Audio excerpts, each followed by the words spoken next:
A new dawn in Burkina Faso. Introducing President Traoré's prison reform. In a bold move, President Ibrahim Traoré of Burkina Faso has introduced a significant prison reform. This initiative, aimed at rehabilitating inmates and easing prison overcrowding, has sparked debate across Africa. The reform centers on the principle of community contribution. It provides inmates with an opportunity to engage in meaningful work, primarily in agriculture, as a pathway to reducing their sentences. This innovative approach has garnered attention for its potential to address multiple challenges facing the nation. The reform arrives at a time when Burkina Faso is grappling with a multifaceted crisis, including security threats and food insecurity. By engaging inmates in agricultural activities, the government aims to boost food production and contribute to national development. This approach signifies a departure from traditional punitive justice systems, signaling a shift towards rehabilitation and reintegration. As the world observes the implementation of this reform, the question arises, could this be a turning point for prison systems across Africa? Seeds of change. How the reform works and its intended impact. The mechanics of the prison reform are straightforward, yet impactful. Inmates, including those awaiting sentencing, are given the opportunity to participate in agricultural work. Each month of labor earns them a 3-month reduction in their sentence, providing a tangible incentive for participation. This system aims to instill a work ethic and provide inmates with practical skills. The skills acquired during their time working can prove invaluable upon their release, facilitating reintegration into society and reducing the risk of recidivism.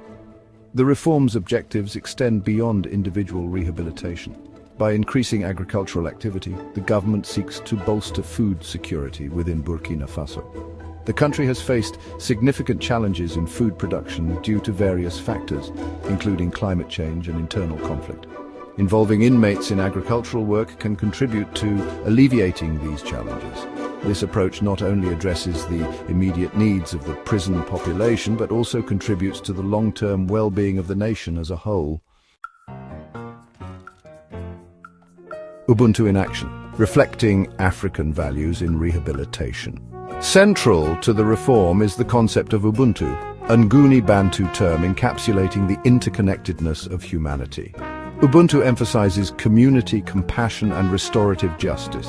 By offering inmates a chance to contribute to society, the reform embodies these values. It shifts the focus from punishment to rehabilitation, recognizing the potential for individuals to reform and reintegrate. This approach stands in contrast to the often dehumanizing conditions of many prisons across the globe. The emphasis on community contribution resonates deeply within African societies, where collective responsibility and social harmony are highly valued. By engaging inmates in activities that benefit the community, the reform fosters a sense of belonging and purpose.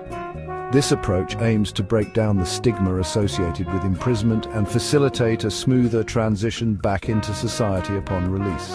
The success of this approach could pave the way for similar reforms in other African nations. Section 4. A model for the continent? Potential benefits and comparisons with China.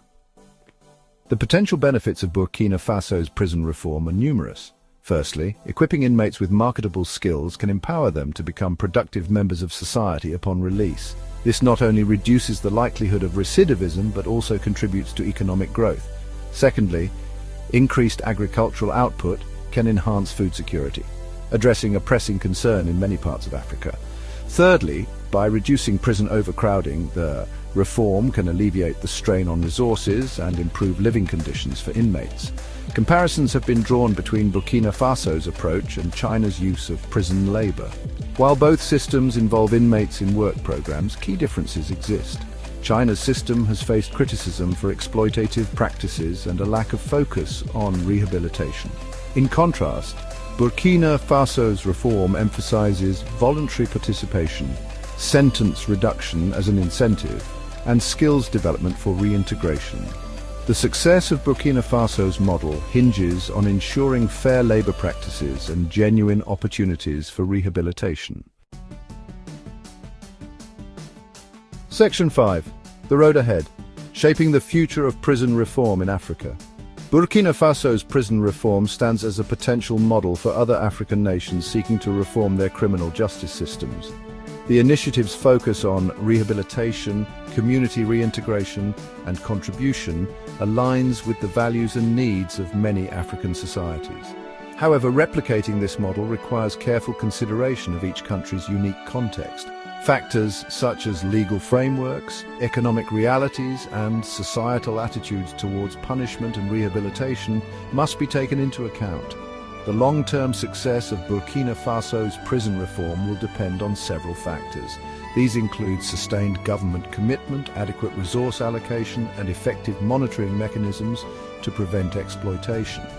Additionally, addressing broader societal issues such as poverty and lack of opportunity is crucial to breaking the cycle of crime and recidivism. As the world watches Burkina Faso's bold experiment unfold, it has the potential to inspire a new era of prison reform across Africa, one that prioritizes human dignity, rehabilitation, and community well-being.